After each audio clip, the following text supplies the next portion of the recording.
Hi, welcome to Make Gains. I am Adam Gaines, and this is the channel where we break down money, mindset, and moves you can make to level up your life. If this is your first time joining us, we've got content like this coming out every Monday and Thursday, so please hit that like and subscribe button.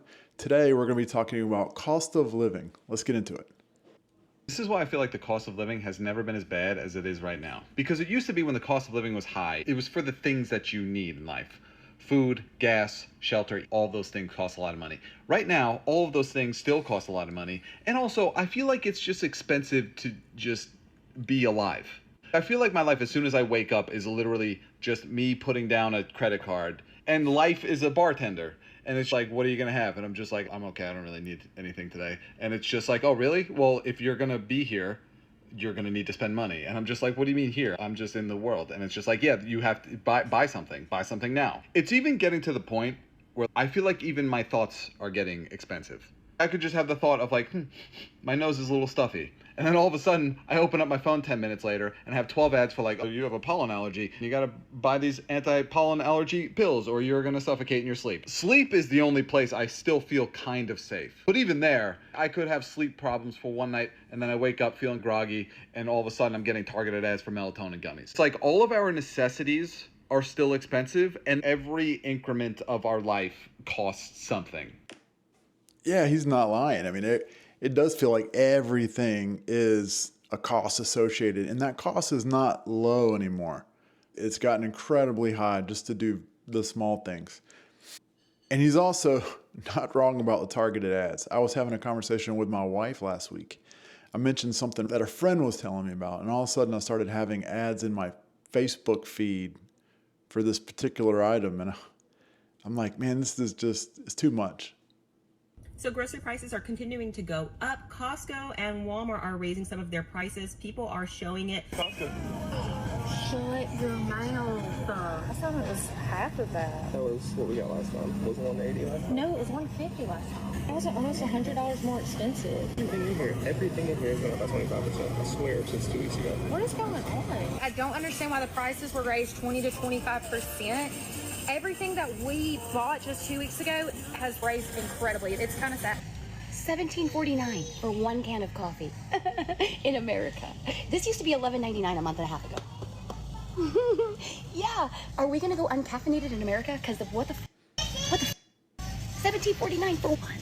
Walmart warned us, and now they've done it. Walmart just jacked up their prices, and I have the list right over here. Some everyday essentials up 50% almost overnight. The company is blaming President Trump's tariffs. Let's break it down for you right here. CNBC tracked the prices of the same items on May 20th and then on July 7th. A 12-piece pot and pan set from Drew Barrymore's line used to be $99, now $149. That's a 51% price drop. A Graco stroller went from $199 up to $299. That's another 50% spike since May.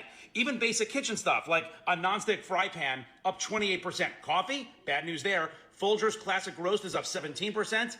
Dunkin', depending on the size, up to 9 and 11%. Milk too. The cheap store brand, great value, up across the board.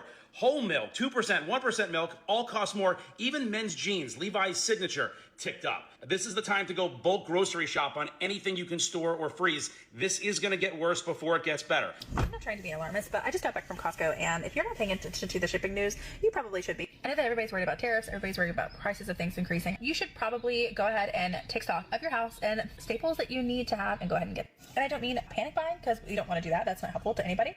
But as you can see, I have a kid in diapers. We cloth diaper as well, but we are going through a phase where we can use both. I noticed that Costco was looking particularly empty. The fruits and vegetable section was lots more sparsely populated, and there was furniture for display in it, which I have never seen before. A lot of the overstocked shelves that they keep extra pallets on, like above the floor stock, were pretty empty. And if you've seen signs from people talking about large industries worried about tariffs and shipping shortages, it's coming for us.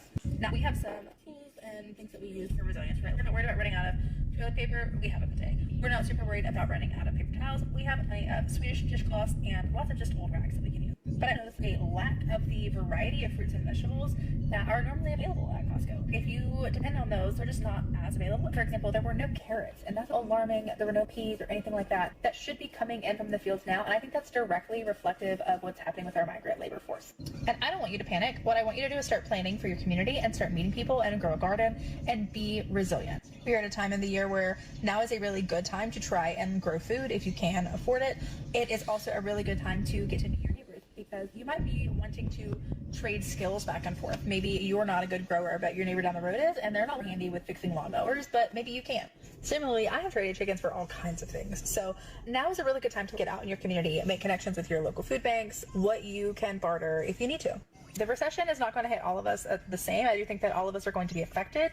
Part of being a good community member is also doing things sometimes that you don't necessarily need to. A good example of this, I have taught people how to process birds, and they don't have money to give me, but they have birds. They have like 10 roosters and they need to get rid of them, and they don't know how. They don't have the equipment. So what I have done in the past is let people come over and learn how to do that and use my equipment, and I'll take a bird from them as payment, and they get the rest for their family. So there is valuable skills that you can share with people, and sometimes people just need their pride to stay intact. Now's a really good time to start thinking about the recession, the incoming depression, about things that you need, about building a emergency supply of like a month's worth of food, and what you need to be resilient for you and your family. This economy is very scary right now. I don't know how people are paying for everything, like housing, food, clothing, you know, the basic stuff, like getting a haircut and whatnot, because everything has gone up a lot in the past year. I was just in the supermarket a couple of days ago and bought a few things, and I remember specifically the 12-pack soda. It used to cost $5 and now it's $10. And I had a $100 bill. It was gone. I went to another store and bought like one or two things. That 100 was gone. It's crazy. I don't know how people are doing it. My best guess is everybody is reaching their credit card limits up right now, and that's a dangerous place to be. Grocery prices are definitely going up. The lady pointed out coffee was $11 and now $17. It's even worse some other places. I know at my local Costco, we've seen the prices of coffee almost double this year. It's insane. I was joking that maybe I need to stop drinking coffee. That is a small thing compared to some of the others, but I do think the lady talking about sharing skills and that kind of thing, it's a hard ask to say everybody grow their own food. Not everybody can do that. If you can grow food, I don't think it's a bad idea. You need to be thinking about how you can make gains in your family, how you can prepare for what's here, not necessarily what's coming, but we got to figure out ways where we can make our dollars go further. I'm going to have a video later this week about grocery prices, so we'll dive into some of that. They've been going up tremendously, and there's a lot with shrinkflation happening, but the less that you need to spend on groceries, the better off you'll be. You can grow things like potatoes almost anywhere. What she was talking about with chickens, I don't have chickens. I've thought about it. But I do know folks who have chickens, and they use them primarily for eggs, and that can be a huge savings, especially when money is tight. The guy talking about a haircut, that's one where my family we recognize that, hey, we're spending a lot of money every month or two on haircuts. Well, guess what? A pair of wireless clippers from Amazon, I think it was $25 for one that had really good ratings. So we actually do our own haircuts. My wife was able to learn how to do that, and it wasn't too hard. I don't think she does a bad job. What do y'all think? Comment down below. Those are all ways that you can save money, and it adds up. Saving $100, $150 every few months on haircuts really does add up over time. That ends up being an extra house payment, or it could cover an emergency that comes up. So those little things are things that we should be thinking about doing. If you can save $15 every month and your family's in a tight spot, then you should do that on the things where you can. Also think about what you need versus what you want. If you're buying stuff that's unhealthy, maybe you start focusing on not buying those things. It's better for you. And then you can have other things that are smaller. Now you're not only making gains in your wallet, you're making it on the scale too, which we all need. But yeah, those are things we all need to be thinking about. Hey Rack, I'm a teacher and I can barely afford to pay rent with my salary. My salary bi-weekly is basically my rent minus $500. Guess how much my car is? $400. Guess how much insurance is? $100. You do the math. I'm left with owing money at the end of the month. That's not even with groceries. That's not even with groceries. I realize every single month I am transferring money out of savings into my checking. Just had the realization in the car that I'm actually going to go into debt if I continue being a teacher. Like, genuinely. Wow. I can't do this. I literally cannot do this. Knowing every single month that most of my money is literally, like, I don't have money. Okay. I don't know how I'm going to pay off my credit card this month. I don't know. All right, well, rats, peace and blessings, and I hope you can afford your rent today. And groceries, and your car, and insurance, and life. Yeah, that's tough. If you're on a teacher's salary and you're having to pay for a car payment, plus your mortgage, plus all the other things, the one thing we need to be thinking about as people who are trying to make gains and be aware of our finances is that car payment. If you've got a $400 a month car payment and you're going into debt for that, that's a no-no. That's where I would take you back to some Dave Ramsey baby steps. I'm not on board with everything Dave Ramsey says, but for folks that are in debt and really trying to get their head above water, his steps are perfect. His advice for a situation like this would be get rid of that car. You need to sell that car, take whatever money you can get out of it, and buy a reliable used car. I'm driving a 10-year-old Toyota Camry and it works great. And guess how much my monthly payment is on it? $0. So the only thing I'm paying for is insurance, gas, and taxes. For an older car like that versus an SUV, you're going to get better gas mileage. Your insurance isn't as much. Those are some immediate things you can do if you're in that situation. We want to be making gains for our family, and we have to make sacrifices. So I heard a wonderful analogy that we're all going to do the hard things. It's just whether we're going to do it now or later. So if we choose to do the hard things now, like drive a little bit older car, save money on some of those grocery items we talked about, do some things ourselves instead of paying others to do it, whether it's haircuts or cutting our grass or whatever it may be. Those are things that are going to be painful now, but it will allow us freedom later. If we choose to just charge it to the game and we're swiping that credit card all the time, then we're going to have to pay that pain later by doing things to get out of debt. And that might mean that we can't retire ever or as early as we wanted to. But those are things where whenever you look back on it, I know that whenever I look back on it, on the times I was driving a nicer car, was I happier because of that? No. Most of it is all to impress people that you don't care about. So think about that and make some good decisions as it relates to your vehicle, because I think in her situation, that might allow her to have a little bit of breathing room. At this point, I don't even know if it's worth it anymore. How are we supposed to survive and live as humans, parents, adults? I dropped my son off at preschool this morning, and the director handed me a new pamphlet for this year and a paper, and he was like, our tuition is going up. Sir, what do you mean? I already pay $190 a week for him to go Monday through Friday, 7:30 until about 4:30. The price went from $190 to $265. I'm gonna show you so you don't think I'm lying. This tuition is almost as much as my rent. This is why moms don't work anymore. It is cheaper to stay home and take care of their kids. Yeah, she's not lying. If she's spending $800 a month and that went up to $1,000, that is a house payment for many, but that's a ton of money. If you've got more than one kid, this is extremely difficult. A lot of people are in this situation and they don't have a choice. I've worked with plenty of women who had no choice but to put their kids into preschool or daycare because they're the only parent. And so if you don't have family or you don't have somebody else around, I really feel sorry for anyone who's in that situation, because it adds an immediate level of difficulty that other people don't have. I don't know how they do it.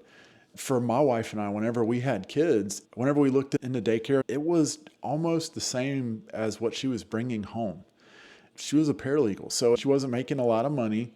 It's a difficult situation to be in. And so we made that choice that for the price difference in what we would have left over at the end of the month from my wife's job, it made more sense to have her stay home. And then once we had two kids, it definitely did. So I get it. It's a tough situation.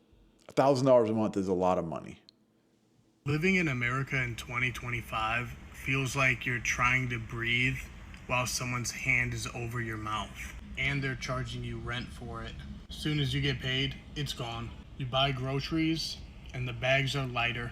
You fill your tank and the needle mocks you. Food's up, rent's up, insurance, utilities, coffee. I mean, even your toothpaste is up. Everything's up. Except the paycheck. Oh, and everything's also smaller. Shrinkflation? Yeah, that's the way they rob you while smiling in your face. You're not imagining it. The box is smaller. The portions are skimpier. The price is higher, and you're supposed to eat it with a smile. There's nothing more frustrating than getting that box home and opening it, and you see that you got this much product in the bottom. It is ridiculous. And to think that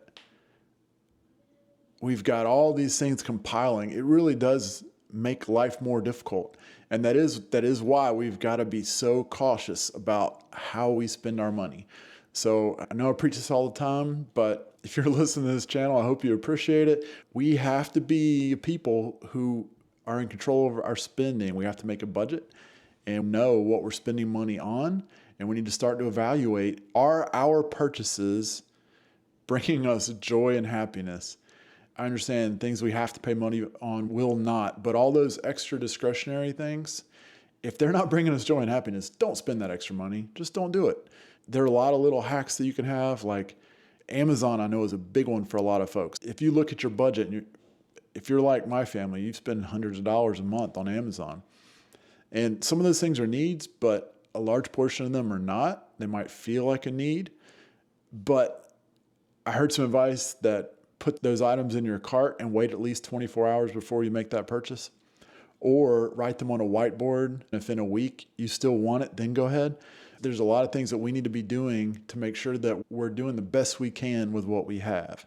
The other thing is increasing what's coming in. So anything we can do to make money on the side is a good thing when you're in this situation where you're looking at your paycheck, your money going out, and the numbers just don't add up.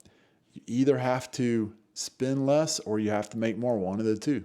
Anything else is not going to work.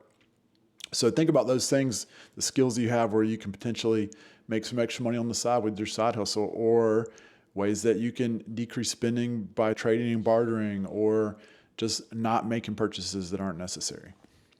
Our daycare for one child costs more than our mortgage. One child. And we have 2 kids. Someone please explain to me how childcare costs more than housing. You work so that you can afford childcare, and then you need childcare because you work. Make it make sense. You pay if your child is sick, if you're on vacation, if it's closed for a holiday. Not to mention, when they start elementary school, it ends at 3 o'clock. So what are we supposed to do between the hours of 3 and 5? We're going to constantly be paying for some form of childcare during our child's whole elementary school existence. I see you mamas out there paying the daycare bill every week, and I am with you. Yeah, we already talked about this one, but really evaluate that. I mean, if you're someone who likes to work and it makes financial sense, then keep doing that. But if you're not, and if the numbers don't make sense, maybe this is an opportunity for you to do something to benefit your family so that you can be home with your kids. I know a family where they were running into this. The wife was making a decent amount of money, but they were spending a couple grand to have their kids babysat every day while she's working. And they decided to start their own daycare. So they were watching another 2 or 3 families' kids and was making a little bit of money, and that covered basically what they lost when they're not working. So I think there are things we can do that might make sense. No, it's not for everybody. Not everybody wants to do that. Not everybody's wired for it. But some of those things might make financial sense for your family. You got to sit down and do the math on it. Serious question. How are people affording anything in 2025? I'm having surgery in 2 weeks on my neck, so I was told to get certain types of shirts so it wouldn't bother the area. I go to Goodwill. I'm looking at prices $9.99 for used shirts that are of no brand of value at all. I probably could go to Target and get it brand new for the same price at this point. But seriously, how is it that I have just gotten priced out of a thrift store? Not only that, I cannot remember the last time I actually went out and had a meal in a restaurant. We do not order out. We don't even get pizza because we're trying to save everything for 2025 with all of my health stuff. I am so sick of my own cooking. I'm a bad cook, and I am so tired of my own food. But how do people afford to go to a restaurant, sit down, and have a meal? That is a foreign concept to me at this point. And I can't remember the last time I went and saw a movie in a theater. I can't remember the last time I saw a movie in a theater. It might have been Ferdinand. That tells you how long ago it was, those years. Yeah, the thrift store example, we're seeing that here. And I know there's the guy on TikTok who goes to thrift stores and is showing where they are selling nasty stuff like a half-used pack of floss for 50 cents, a half-used bottle of Aveeno lotion, and it's almost the same price as you can buy the full bottle at the grocery store. So you've got stuff like that, but then they also were showing shirts where they had the original price tag on it, and they were selling it for more than the original price tag, which is psycho.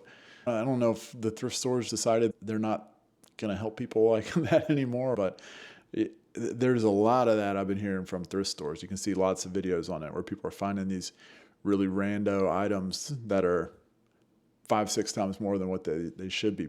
This explains why TikTok says $300,000 is middle class. This study used MIT's living wage calculator to figure out the basic cost of living in each state, covering essentials like housing, food, childcare, transportation, healthcare, and taxes. They then applied the 50-30-20 rule to these costs. This rule says to allocate 50% of your income to necessities, 30% to discretionary spending, and 20% to long-term goals like retirement savings or paying off debt. Based on this math, the study found that the most expensive state was Massachusetts, where a family of 4 would need about $314,000 of household income per year to live comfortably. Here's the math behind that number. $156,874 is the estimated total cost to cover basic needs in that state, so housing, food, childcare, transportation, healthcare, taxes, etc.